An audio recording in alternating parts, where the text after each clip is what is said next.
જય માતાજી મિત્રો, કેમ છો બધા? મજામાં છો ને? હું છું સોનલ. સ્વાગત છે તમારું આપણી યુટ્યુબ ચેનલ ચામુંડા સ્ટુડિયોઝમાં. મિત્રો, આજે હું તમારી સમક્ષ લઈને આવી છું પુરુષોત્તમ માસની કથા. અધ્યાય 26મો, વ્રતના વિધિ નિયમો. સૂત પુરાણી બોલ્યા કે હે સોનકાદિક મુનિઓ, હવે મુનિ વાલ્મીકી રાજા દ્રઢધર્માને વ્રત છોડવાની વિધિ અંગે જણાવે છે.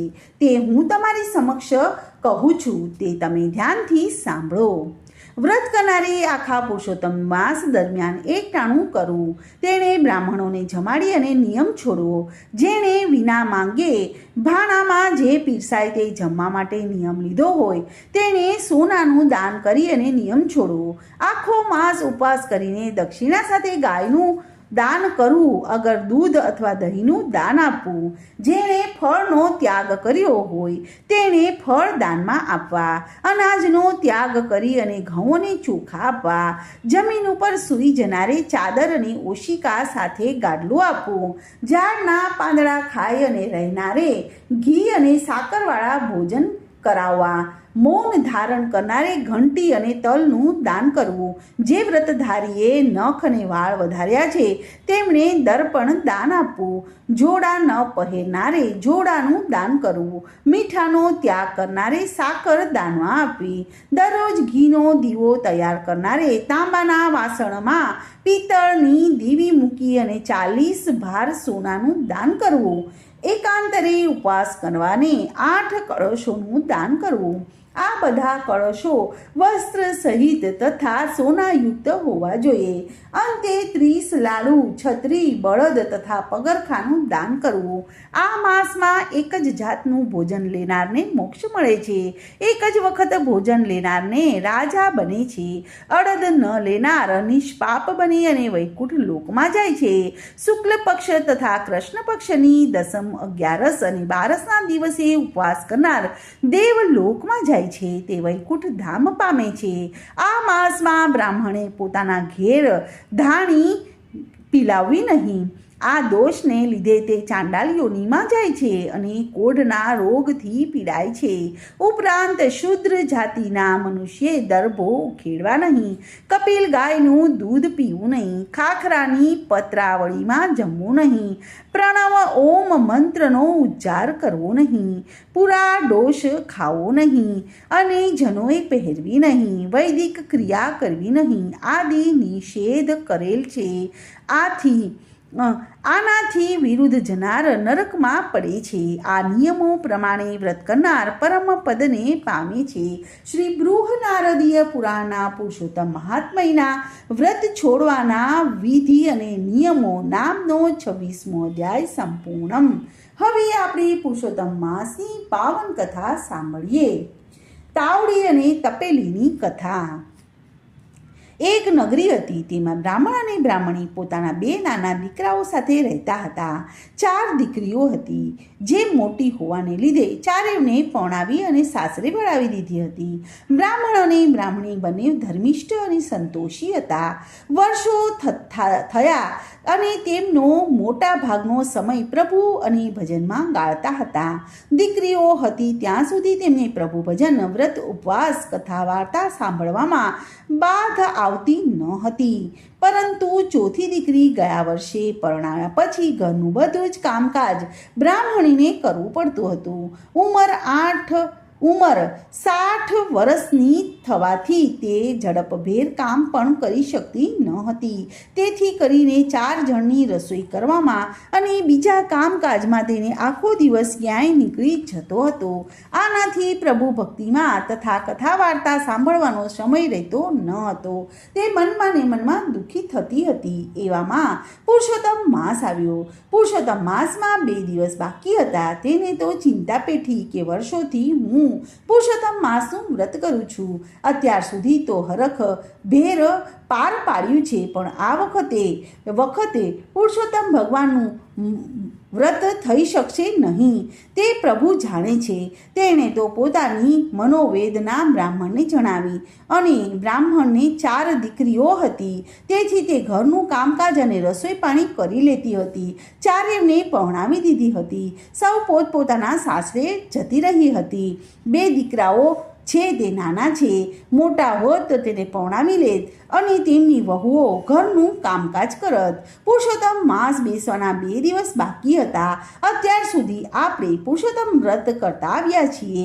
આ વખતે મારાથી વ્રત થશે કે કેમ તે શંકા છે, કારણ કે સવારે વહેલા નદીએ નહાવા જવું પડે, કાંઠા ગોરમાનું પૂજન કરવું પડે, કથા વાર્તા સાંભળવી પડે અને દેવદર્શને પણ જવું પડે. એમાં અડધો દિવસ નીકળી જાય, પછી રસોઈ ક્યારે કરવી? બ્રાહ્મણ કહે કે તારી વાત સાચી છે.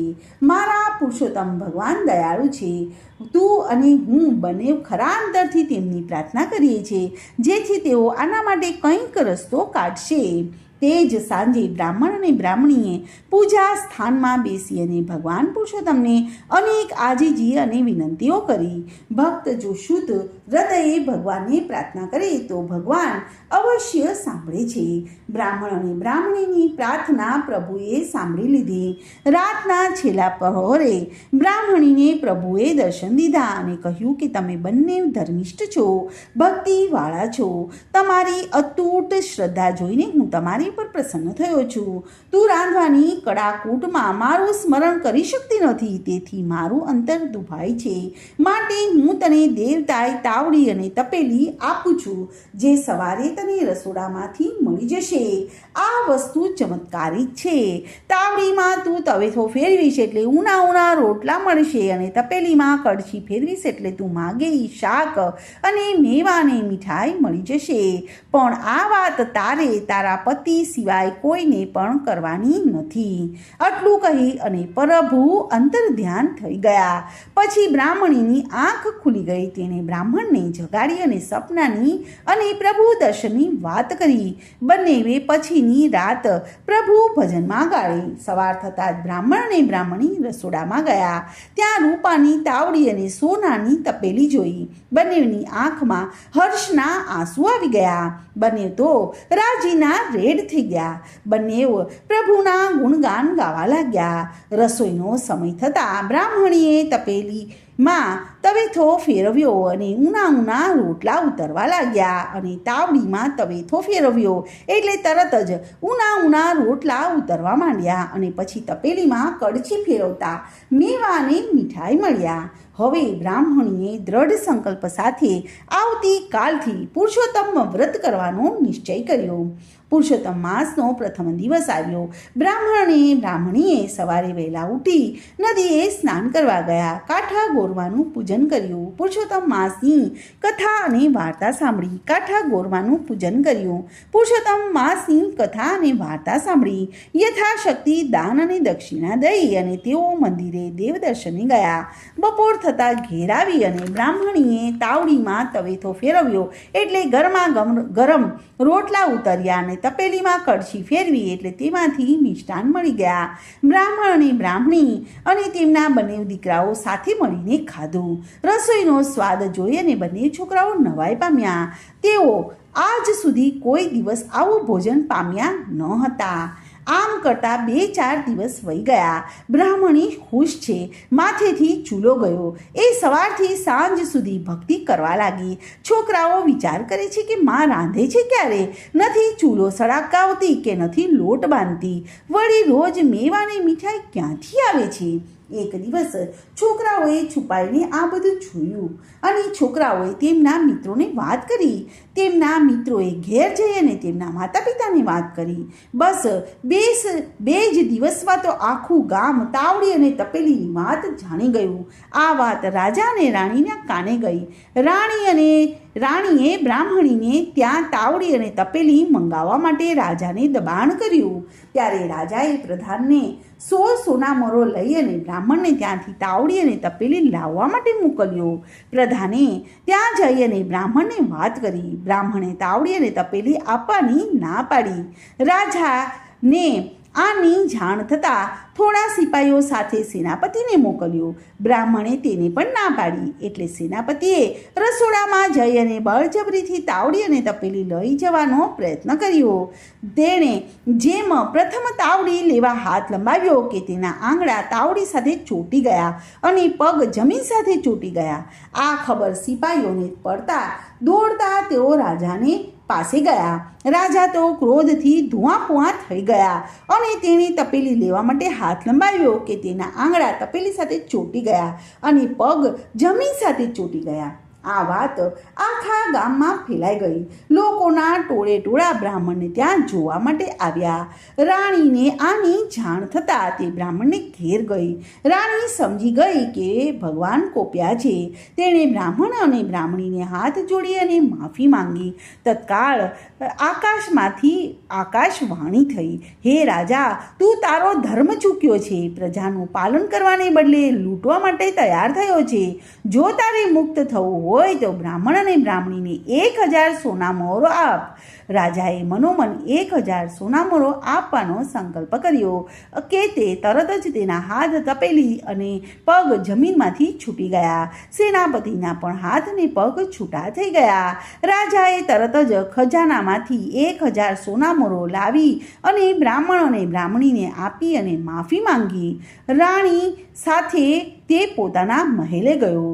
પુરુષોત્તમને ભજે જે પ્રેમથી તેના કષ્ટ દૂર થાય. પ્રારબ્ધ આડે ખસે પાંદડું, ભાગ્ય ભરપૂર થાય. બોલો પુરુષોત્તમ ભગવાનની જય. કાઠાગોર માત કી જય. કૃષ્ણ કનૈયા લાલ કી જય.